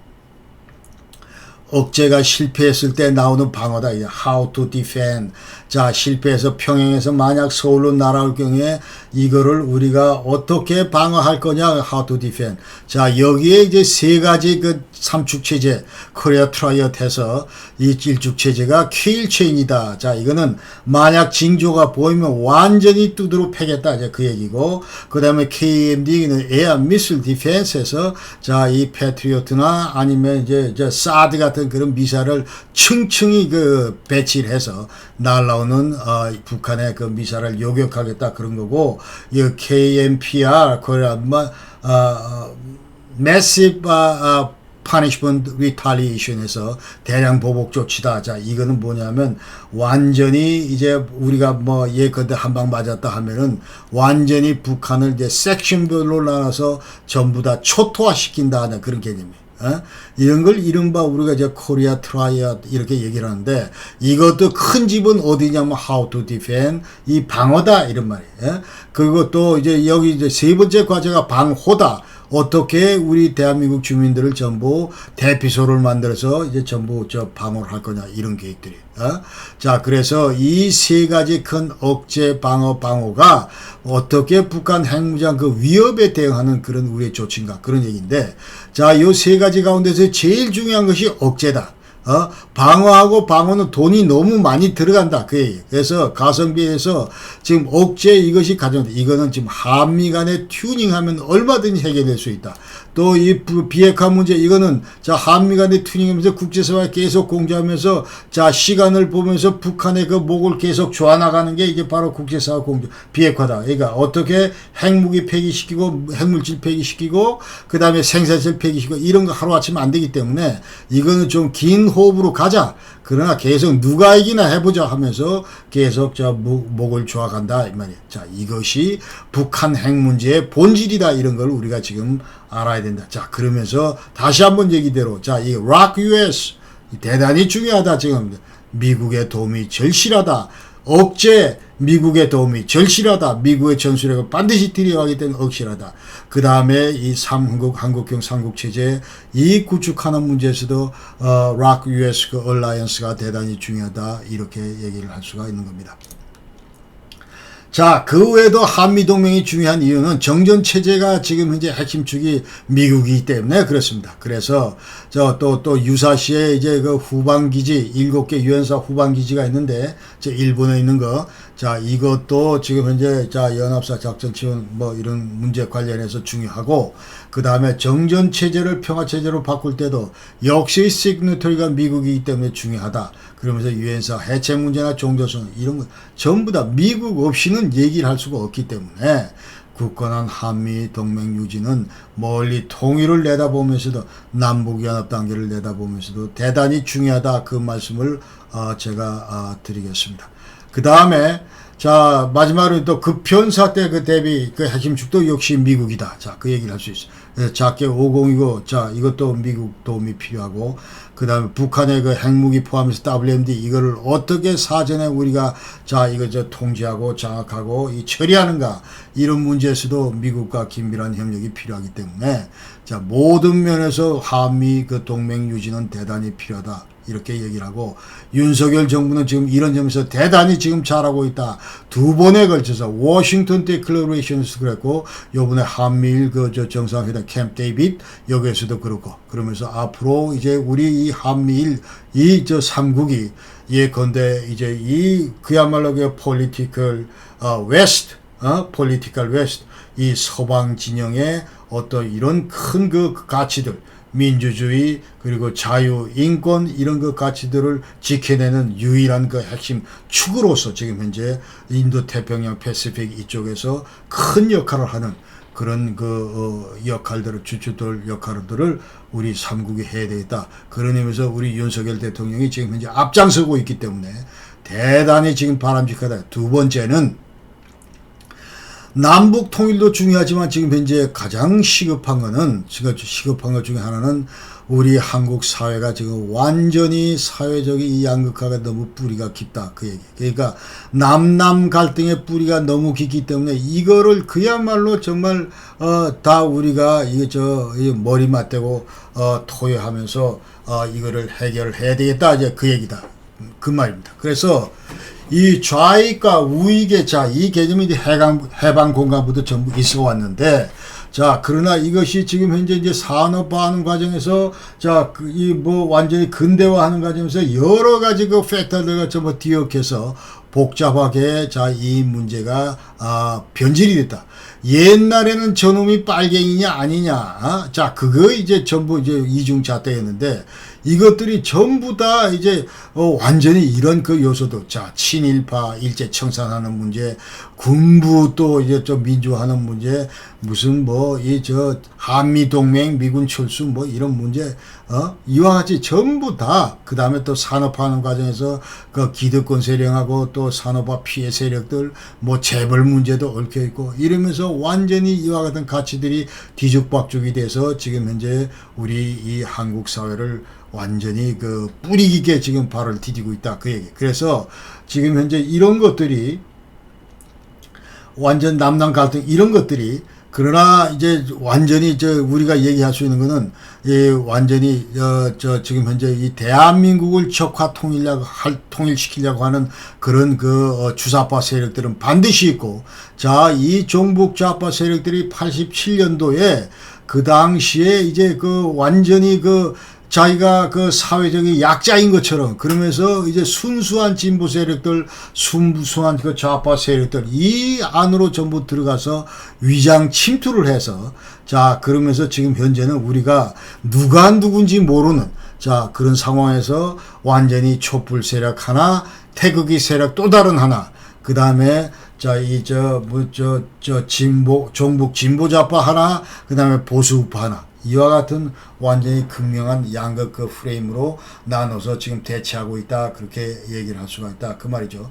자, 그러면서 제 얘기는, 자, 이 사회적 양극화 완전히 이제 치유를 해야 되는데, 이 순수 진보, 순수 좌파 이 세력에 들어가 있는 이 종북 좌파, 이거를 어떻게 빨리 구분해서 대단히 어려운데, 이거를 반드시 우리가 어렵더라도 반드시 해내야 되겠다, 이제 그 얘기예요. 그래서, 자, 종북 좌파를 끄집어내고, 그 다음에 남은 순수한 합리적인 그 순수 그 진보 좌파하고, 그 다음에 보수 우파, 뭐 이 세력들이 완전히 이제 한 팀이 돼야 되겠다, 이제 그 얘기를 제가 지금 드리겠습니다.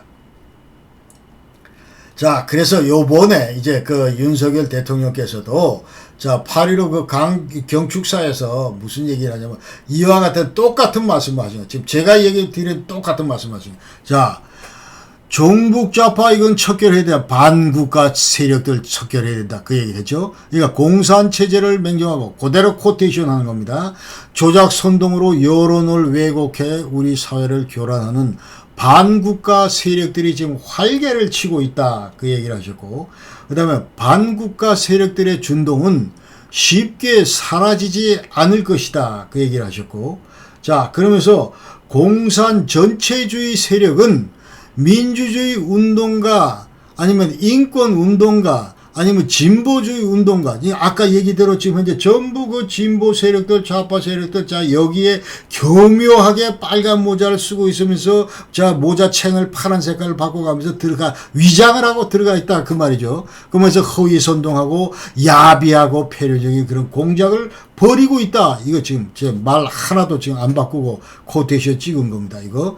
그래서 윤석열 대통령께서 8.15 경추사 이 말씀을 하셨는데, 이거 대단히 지금 현재 우리가 통일을 먼저 두면서 우리가 해야 될 국가적인 그런 큰 과제다, 그렇게 생각을 하고, 그 다음에 우리 보수 우파, 합리적인 진보 좌파, 자, 합리적인 진보 좌파이 대단히 억울한 세력들도 분명히 있다, 그렇게 보는 거예요. 지금 현재 이 합리적인 진보 좌파 이 속에 지금 종북 좌파가 있기 때문에, 자, 합리적인 우파 세력들은 진보 좌파 이걸 보고 전부 빨갱이다, 이렇게 전부 몰아가는데, 그 중에는 빨갱이도 있고 지금 진보 좌파도 있다, 이 말이에요. 그러니까 진보 좌파가 정 억울하면은 우리 세력에서 철저하게 지금 현재 윤 대통령 얘기하시는, 자, 진보주의 행동가들, 민주주의 운동가들, 인권 운동가들 허위 선동하고 완전히 이런 엉터리들을 전부 다 솎아내자, 이 말이에요. 그런 과제들을 우리가 지금 안고 있기 때문에 순수 이 진보, 좌파, 우파, 자, 이와 같은 그 노란 세력들을 완전히 한 팀이 돼가지고 앞으로 통일 한국을 내다보면서 전부 주춧돌 역할을 해야 된다, 그런 얘기를 하겠습니다. 자, 그 다음에 그 이제 세 번째 얘기는, 세 번째 얘기는 이제 과제는 국력신장이다. 그래서 평화통일 이 보장을 할 수 있는 큰 힘이다. 그렇게 얘기를 하는 거예요. 지금 현재 대한민국 잘 살고 10위권 아니다 얘기를 하지만, 그러나 아직 이것 가지고는 우리가 배가 부르다고 생각해서는 안 된다. 통일까지 생각할 때. 그래서 서독 같은 경우도 이제 막강한 경제력이 있었기 때문에, 자, 통일 과정에서, 분단 과정에서 큰 역할을 했다. 이제 그 얘기를 할 수 있고, 그 다음에 이제 돈이 있었기 때문에, 자, 여러 가지 통일 이후에 여러 가지 어려운 문제, 구동독 재건하는 문제, 이런 것들에서 이제 큰 그 어려움 없이 전부 해결할 수 있다. 그런 얘기를 할 수 있고, 그 다음에 독일하고 우리 한반도 통일을 비교해 볼 때, 지금 그 당시에 이제 89년도 동독은 서독의 10.3%밖에 안 된다. GDP가. 그 다음에 그러나 우리 북한 국민 총소득은 대한민국의 1.8%밖에 안 된다.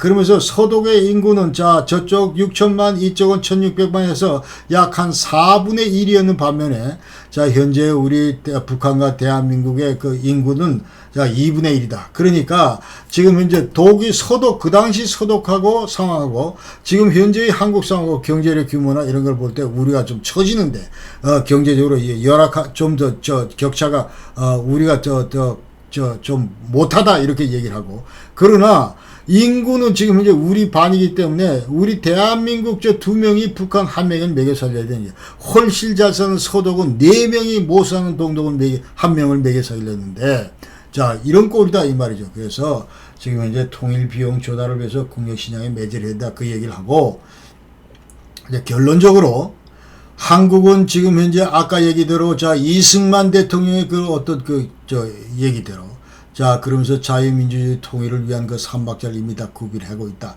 자 다음에 강력한 한미동맹 체제도 구축하고 있고, 그 다음에 시장경제 체제에서 국력 상승하고 있다 해서 큰 삼박자는 우리가 다 가지고 있다. 이렇게 얘기를 할 수가 있습니다. 얘기를 할 수가 있고, 그래, 조금 미비하긴 하지만, 자, 그렇게 할 수 있고, 그래서 이제 앞으로 윤석열 정부의 향후 이 통일 대비 과제는 통일 한국의 그 기반을 구축하는 일이다. 저는 그렇게 생각하고, 앞으로 이제 이 통일 한국의 큰 두 개 주춧돌은 하나는 자유민주주의와 이 시장경제, 그 다음에 또 다른 하나는 이 법치주의가 이 실현되는 정의와 공정가치가 실현되는 이런 것들도 이제 앞으로 통일 한국까지 내다보면서 길게 보면서 반드시 실현이 돼야 된다. 그런 얘기. 그러면서 앞으로 자 이와 같은 체제, 자유민주주의 시장경제 체제 이거를 잘 기반 위에서 이제 법치주의 여태까지는 이게 좀 잘 안 됐다 그 얘기. 그러면서 정의 이 공정 가치가 제대로 안 됐기 때문에 지금 대다수의 많은 젊은 세력들이 좀 여기에 대해서 지금 갈증을 느끼고 있기 때문에 이와 같은 그런 어떤 이런 우리 정의로운 가치, 공정한 가치 이런 것들은 계속하면서